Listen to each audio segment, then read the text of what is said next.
आयशा अकरम और मैं हूं फराह खान। आप देख रहे हैं पीके न्यूज। सबसे पहले पेशावर निजी स्कूल के सामने धमाका, बच्चों समेत 4 अफराद जख्मी। धमाका के बाद पुलिस और दीगर कानून नाफिज करने वाले अदारों ने इलाके को घेरे में ले लिया। मजीद तफसीलात जानते हैं अपने इंचार्ज केपी के अनवर ज़ेब खान से। जी अनवर ज़ेब, आगाह कीजिएगा। जी बिल्कुल, वर्षक बाबूगढ़े में निजी स्कूल के सामने धमाके के बाद बच्चों समेत 4 अफराद जख्मी हो गए। धमाके के बाद पुलिस और दीगर कानून नाफिज करने वाले इदारों ने इलाके को घेरे में ले लिया, जबकि रेस्क्यू 1122 और दीगर इमदादी और फलाही इदारों की टीमें जाए वक़ा पहुंच गई।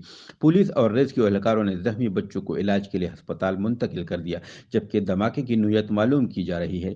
इन शाहिदीन के मुताबिक धमाके से करीबी बिल्डिंग के शीशे टूट गए। पुलिस के मुताबिक जख्मी होने वाले 3 अफराद वर्षक रोड पर चिप्स फरोख्त करते हैं और तीनों अफराद का ताल्लुक एक ही खानदान से है।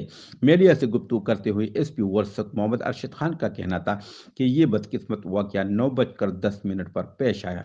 धमाके की नौयत से मुतल्लिक बीडीयू की रिपोर्ट पर मजीद तफसीलात शेयर की जाएगी।